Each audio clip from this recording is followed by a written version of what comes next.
estoy viendo acá el sílabus y nos faltaría una clase, la que es diagnósticos ginecológicos por imágenes, biopsias y citología, más hormonas, ¿ya? Entonces solo vamos a hacer en una sola clase. Vamos a tener, porque ya creo que ya se completa esta fase del curso, Cris, o hasta cuándo tenemos tiempo, Gris. Sí, doctor, esta semana más es. Ya, entonces vamos a tener que hacer esta clase entre el fin de semana, ya entre sábado y domingo. Así lo haremos virtual, por favor, ¿ya? Para completar. Ya, ¿Parece? ya, doctor. Correcto. Entonces vamos, por favor, con tus... Ayúdame con la presentación. Ya, gracias. He querido, de cierta manera, completar esta parte de la semiología ginecológica con uno de los problemas muy serios que tenemos los médicos. Y esto no solamente es un tema con ustedes como médicos en formación, sino es un problema ya, yo me atrevería a decir endémico, porque muy poca gente se ha enterado que los médicos tenemos que conocer eh, prácticamente toda la anatomía de una mujer, porque de eso se trata. Los médicos lo que estamos buscando es entender todo el funcionamiento de la mujer, especialmente en la etapa obstétrica. Entonces, la pelvimetría, seguro que ustedes ya lo han tocado o lo van a tocar después en el segundo curso, cuando ya se hable de obstetricia plenamente, pero yo me quería adelantar porque creo yo que si es que no entendemos la pelvimetría, no conocemos muy bien, vamos a tener serios problemas más adelante cuando desarrollemos el tema netamente obstétrico. Muy bien. La siguiente, por favor, Cris. Bueno, estos son los temas que vamos a tratar, ¿ya? Vamos a definir, vamos a ver cómo es la pelvis ósea y la pelvis blanda, cómo es la clasificación de acuerdo a Cadwell y Molloy. Y además vamos a ver una pelvimetría y finalmente lo que ya habíamos conversado un poquito, los planos de Hodge, ¿ya? Esto ya adelantándonos, como les decía, el tema netamente obstétrico. La siguiente. ¿Cómo definimos? ¿Eh? Esta definición de pelvis, desde el punto de vista funcional, está relacionado a el canal del parto, ¿no? Que es un conducto osteomúsculo esquelético y ligamentario que forma la pelvis materna, ya lo habíamos comentado también, y a través de él es un túnel o es un tubo cilíndrico que tiene un acodamiento, ¿no? Y es por donde normalmente el feto va a discurrir durante su nacimiento. La siguiente.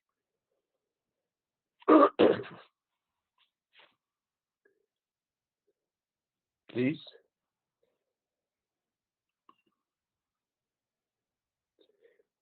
Gris, por favor.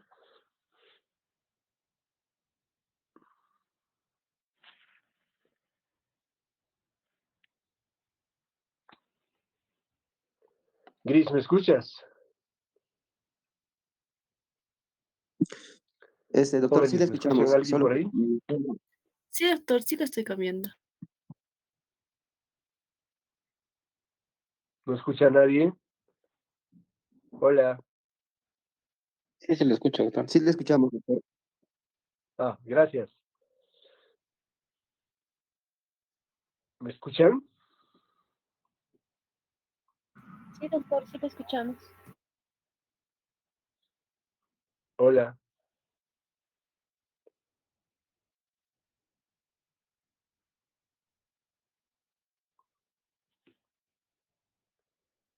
Doctor, sí Hola. lo escuchamos.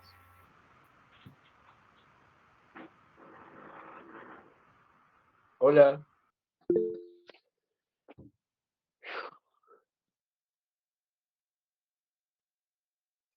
¿Me Doctor, escuchan ahora, verdad? sí, doctor, sí lo escuchamos. Ya, perfecto. Gracias, gracias, Gris. Pensé que se había cortado la señal.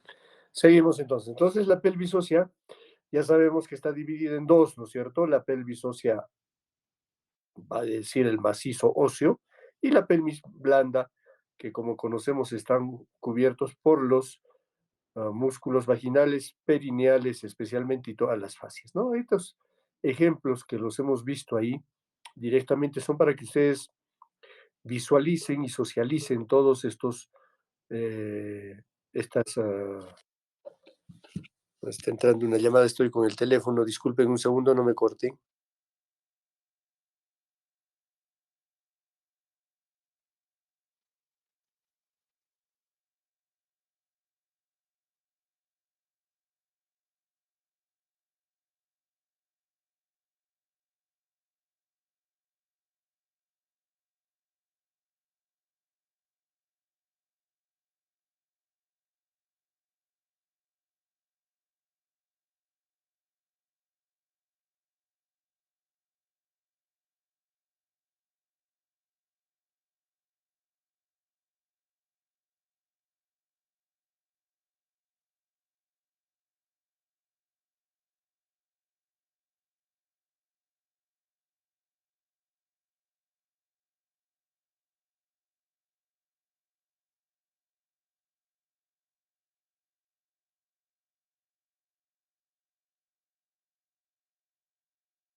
Disculpen, ingresó una llamada urgente, así que tuve que cortar, disculpen. Entonces decíamos, la forma de la pelvis ya la conocemos, ¿no? Compuesta por qué estructuras. La siguiente, por favor, Gris. Aquí está entonces un poquito más para ver cuáles son las pelvis falsas y cuál es la pelvis mayor y la pelvis menor, o la verdadera que es la pelvis menor, ¿no? Cómo se divide, miren, este esquema es muy ilustrativo, ¿ya? Podemos ver todas las estructuras anatómicas para poder diferenciar de la verdadera de la falsa, ¿no? La siguiente. Esta es una de las clasificaciones muy clásicas, ¿ya? Clásicas, antiguas y vigentes, para que vean ustedes que difícilmente la arquitectura de la pelvis femenina va a cambiar, ¿no? A no ser que con el tema evolutivo de acá algunos años, la pelvis ya no sea del todo ginecoide y tenga algún otro contexto o otra forma de, de crecimiento, vamos a decir, de las pelvis, ¿no? Entonces, por ello creo que es importante que ustedes conozcan básicamente cuál es la pelvis ginecoide, cuál es la androide, miren la forma como tiene, ¿no? La forma exclusivamente del tubo, que vamos a decir, para recepcionar al feto en el trayecto del parto, ¿no? Y miren las equidistancias, ¿no? Hacia el lado que están esas imágenes de color celeste, miren cómo nos marca básicamente cuál es la anatómica, ¿no? La ginecoide, pregunta de examen, ¿cuál es el porcentaje, por si acaso, cuál es el porcentaje de pelvis respecto de las diferentes, ¿no? ¿Cuál, la ginecoide, qué porcentaje de mujeres tienen esta pelvis? ¿Ya? La androide, hay mujeres que tienen pelvis androide, antropoide y la platipeloide, ¿no? Que es la última, ¿no? La siguiente, por favor. Esta es la forma como la que habíamos hablado cuando en los grupos hacemos las prácticas de cómo se tacta, ¿no? La visualización, o mejor dicho, el tocar, ¿no? Cuando vamos a ver si es que tenemos alguna dificultad a nivel del promontorio, por ejemplo. Miren ustedes este tacto. Obviamente ya lo que ya sabemos son los conjugados que habíamos hablado en la última clase, ¿no? ¿Recuerdan ustedes? ¿O fue con los chicos que hicimos práctica? No recuerdo si ha sido en la teoría, si lo vimos más en la práctica. Entonces, ¿cuáles son los diámetros verdaderos? ¿Cuál es el conjugado diagonal? ¿De dónde a dónde va? ¿Cómo se mide? Y ahí podemos aprovechar, miren, para hacer un tacto y poder palpar, ahí como se ve en la imagen de su lado izquierdo, derecho, el promontorio, ¿no? Entonces aquí tenemos que ver básicamente las dimensiones. Como les decía en alguna práctica, algunos de ustedes deben saber cuánto mide vuestro dedo desde el borde que existe en el ángulo que se va a juntar entre el pulgar y el dedo índice, hay que medir hasta la punta del dedo medio, ¿ya? Entonces, cada uno debe tener una medida. No todos tenemos, algunos tendrán dedos más largos, otros tendrán un poco más cortos, las mujeres generalmente un poquito más cortos por su naturaleza, y poder tener la accesibilidad al promontorio. La siguiente, por favor. La siguiente. Muy bien, entonces esta es la forma como se ven los conjugados, ¿no? Cómo están los diámetros, el diámetro anteroposterior, el diámetro y los que nos van a dar los conjugados anatómicos obstétricos y el conjugado diagonal. Estamos hablando de todo esto es en el estrecho superior. La siguiente, por favor. Y estos son ya los diámetros oblicuos y los diámetros transversos, ¿no? Como podemos perfectamente visualizar e identificar, ¿no? La siguiente es un recordar un poco para que ustedes lo tengan claro. Y el estrecho medio, que se encuentra ya en toda la excavación pélvica, ¿no? Es cuando ya ingresó la presentación fetal y va a estar en el estrecho medio, es donde ya vamos a tener con mayor certeza si ya ha atravesado el primer estrecho, quiere decir que está yendo bien, es una pelvis adecuada, ¿no? Y cuánto mide, especialmente el biciático y el interespinoso, cuando es menos de 10.5 puede haber algún problema, ¿no? Si es más de 10.5 está ideal, ¿no? Y el otro, el diámetro anteroposterior, que es el que medimos usualmente con el tacto vaginal, como les decía, que es desde la pubis, o desde el pubis, desde el borde inferior del pubis, subpubis, hasta el sacro, S4 aproximadamente, ¿no? Si es más de 11.5 es una perfecta pelvis ginecoide, ¿no? ¿Qué cosas pueden haber? Patológicamente, exustosis sacra, sacroplano y espinas prominentes. La siguiente. Acá está, como podemos ver en la pelvimetría, el estrecho inferior, ¿no? Estos triángulos que les había comentado en algún momento cuando hacíamos prácticas, para saber inclusive cómo podemos determinar si nuestro estrecho inferior es adecuado para un trabajo de parto sin complicaciones, ¿no? Y podemos aprovechar también para ver el ángulo subpúbico, que siempre tiene que ser mayor de 90 grados, ¿no?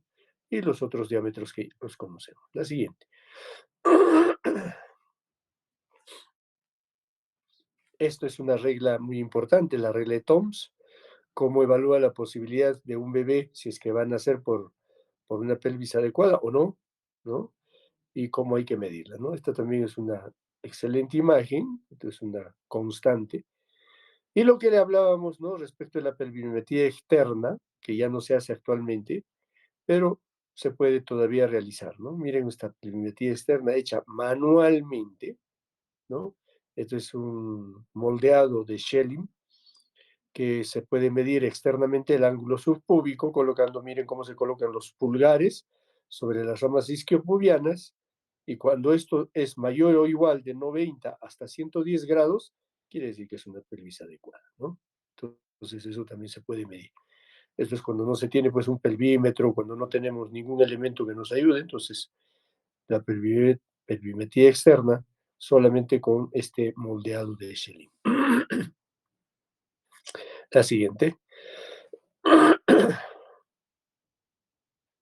Y esta es cómo es anatómicamente este tubo acodado del que hemos hablado, por el cual va a venir el feto, ¿no? Y cuál es el eje que maneja. Por eso es que durante el trabajo de parto estas medidas son las más importantes, ¿ya? La curva de Carus y cómo se produce también, ¿no? La ley de Schelling cuando ingresa el feto al canal del parto, ¿no?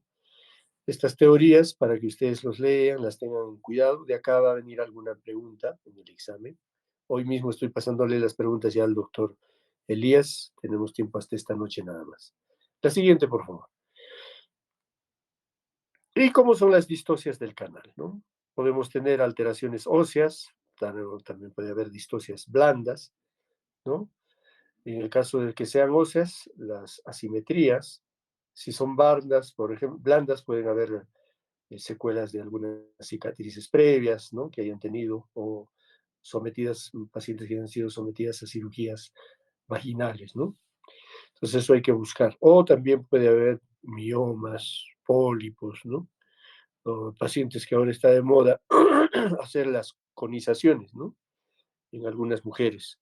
Y lo que es muy común, las colporrafias. Las colporrafias, cuando se realizan mal, hoy tuvimos la suerte de ver a una paciente a quien le han hecho un desgarro y hemos tenido que reparar, menos mal ella se sometió a parto y hemos aprovechado esta para afrontar esa mala cicatrización, ¿no?